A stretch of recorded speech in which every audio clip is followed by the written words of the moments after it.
ಒಂದು ಮಾತು ಹೇಳಿ.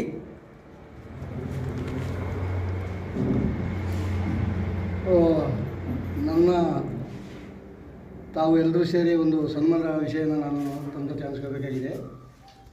ನಾನು ನಮ್ಮ ಬುಡಕಟ್ಟು ಜನರು 5-6 ಪಂಗಡದ ಕಾಡಿನ ಆದಿವಾಸಿಗಳು ನಾನು ಹೇಳಿದ್ನಲ್ಲ, ಅವ್ರ ಬಗ್ಗೆ 25 ವಯಸ್ಸಲ್ಲಿ ನಾನು ಹೋರಾಟ ಹೇಳಿದಾಗ ನನಗೆ ಬೆಂಬಲ ಕೊಟ್ಟಿದ್ದರು ಶಿಕ್ಷಣ ಸಾಹೇಬರು, ರಾಯ್ಡೇಡ್ ಅವರು, ನಂಜುಂಡ ಸಾಹೇಬರು. ಇವರು 3 ಜನರು ನನಗೆ ಬೆಂಬಲದಿಂದ ಒಂದು ಹೈಕೋರ್ಟ್ ಕೇಸ್ ಹಾಕಿರೋದು.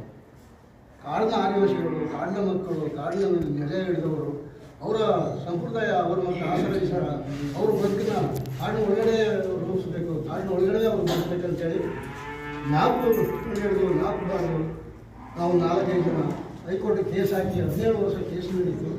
17 ವರ್ಷದಿಂದ ನಾವು ಆ ಕೇಸ್ನ ಗೆಲುವರಿಗೆ ನಾವು ಅವ್ರ ಜೊತೆ ಇದ್ದು ಆ ಕೇಸ್ನ ಗೆದ್ದು ಫೈಲ್ ತಂದು ಆದಮೇಲೆ ಎಲ್ಲ ಸರ್ಕಾರಿಗೆ ನಮ್ಮ ವಿಷಯ ಗೊತ್ತಾಗಿ ಈ ಅಧಿವೇಶನದಲ್ಲಿ ಒಂದು ಸನ್ಮಾನ ಮಾಡಬೇಕಂತೇಳಿ ಈ ತಾಲೂಕಲ್ಲ ಜಿಲ್ಲೆಯಲ್ಲಿ ಎಲ್ಲ ಜನಗಳನ್ನು ಆಯ್ಕೆ ಮಾಡಿದ್ರು. ಅದರಲ್ಲಿ ಯಾರನ್ನ ಅವರು ಆಯ್ಕೆ ಮಾಡ್ಕೊಂಡಿಲ್ಲ. ನನ್ನ ಗುರುತಿಸಿ ನಮ್ಮ ಅಜಾಜ್ ಅವರು ಅವ್ರನ್ನ ಗುರುತಿಸಿ ನಾವು ಇಬ್ಬರು ನಮ್ಮ ಜಿಲ್ಲೆಯಲ್ಲಿ ಒಟ್ಟಾಗಿ 119 ಜನ ಬೇರೆ ಬೇರೆ ಜನಗಳಲ್ಲಿ ದೊಡ್ಡ ದೊಡ್ಡ ಕಲೆಗಳು ವ್ಯಕ್ತಿಗಳನ್ನು ಕರೆಸಿ ಅದರೊಳಗಡೆ ನಾನೊಬ್ಬ ಆದಿವಾಸಿಗಳ ಗುಂಪಲ್ಲಿ ನಾನೊಬ್ಬ ಹೋದಾಗ